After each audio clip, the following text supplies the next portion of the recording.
kuasai nikel? Cina. Oke, luar. Siapa? Sebut-sebut aja. Oke, siapa yang menguasai batu bara? Luar. Sebagian orang dalam, tapi sebagian juga luar. Siapa yang menguasai emas?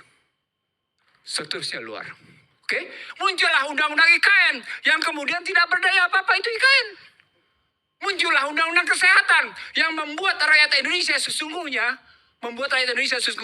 tidak punya kedaulatan dalam kesehatan. Kalimat intelektualnya adalah financialization.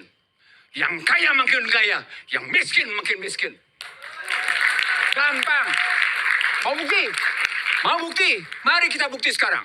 Berapa SBN yang dikeluarkan oleh pemerintah? Siapa yang bayar? Anda termasuk membayar, Aiman. Sementara mereka makin kaya, Anda habis-habisan dimakan pajaknya. Orang-orang miskin ini yang membayar pajak itu untuk orang kaya. Saya tulisin yang kedua. Dan Anda tidak bisa bantah. Karena saya bicara dengan data. Terjadi deindustrialisasi. Akibatnya PHK di mana-mana.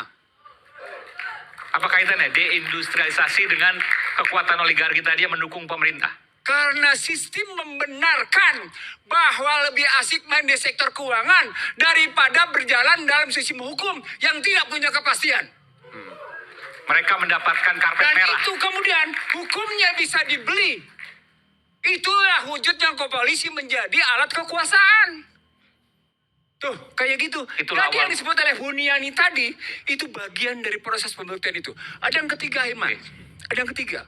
Yang Anda tidak bisa bantah. Bahkan masyarakat Indonesia tidak bisa bantah. Apa itu? Sticky Gini ratio. Apa itu sticky Gini ratio? Susah nurunin Gini ratio. Kesenjangannya tinggi. Tinggi. Nggak bisa dibantah. Angka bicara. BPS bilang 0,382. Teman-teman Ibu Bogor 0,42, 0,44. Makanya gaduh terus. Sebentar, Anda dengan berbicara seperti ini seolah Anda mengatakan ini dilakukan yang paling parah oleh Pak Jokowi dong. Karena Jokowi... Nggak, jawab dulu pertanyaan saya, betul nggak? Enggak. Oke, Jokowi melanjutkan kebijakan SBY. oligarki juga. Dan kemudian memperdalam. Di situ saya lihat kecerdasan Joko Widodo memperdalam kerusakan itu. Memperdalam kerusakan. Iya. Cerdas dong. Dia perdalam kok. Dan dia sudah disediakan oleh undang-undangnya sebelumnya.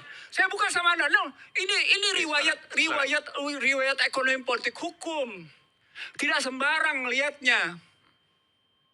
2507. Mungkin bisa, Bung Iksan, mungkin bisa memperdalam itu dalam bentuk apa memperdalamnya? Memperdalam kerusakan katanya. Kerusakan itu, karena ini kan juga ada tendensius untuk itu. Gitu. Iya, saya setuju. Saya akan buktikan sama Anda.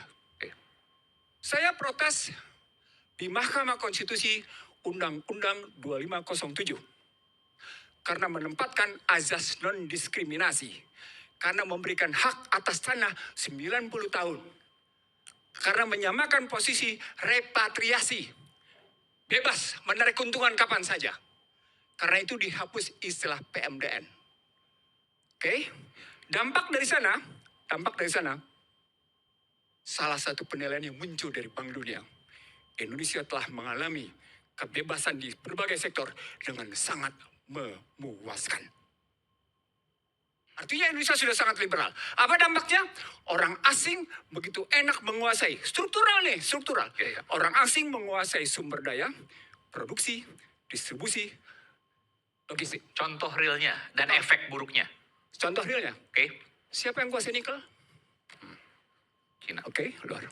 Siapa? Sebut-sebut aja. Oke, siapa yang menguasai batu bara? Luar. Sebagian orang dalam, tapi sebagian juga luar. Siapa yang menguasai emas? Seterusnya luar.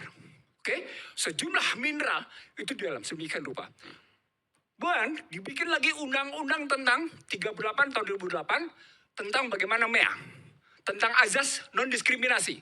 Lagi-lagi kita semua disamakan oleh orang asing kedudukannya. Poinnya adalah bagaimana mungkin yang tidak lulus SD itu mesti perang sama orang asing. Akhirnya, Olimtrade baru saja meluncurkan asisten trading berbasis AI yaitu Smart RS. Puas? Oke, sudah.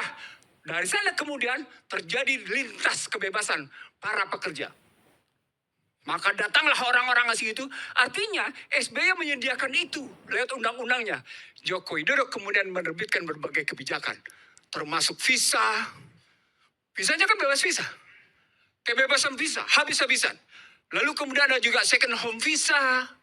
Itu kan semua hitung-hitungan uang. Lalu bahkan memberikan yang namanya tax holiday yang demikian panjang. Habis-habisan. Panjang di situ. Maka datang semua habis-habisan di situ. Kemudian muncul kekuatan. Dengan menyebut bahwa kita butuh investasi asing dan karenanya kita mesti tetap berjalan. Dalam konstruksi ekonomi politik, ketika ada presiden dan timnya ngebangun seperti itu, maka dampaknya adalah negeri ini menyediakan diri untuk diinvasi. Negeri ini menyediakan diri untuk diintervensi. Negeri ini menyediakan diri untuk diinfiltrasi. Negeri ini menyediakan diri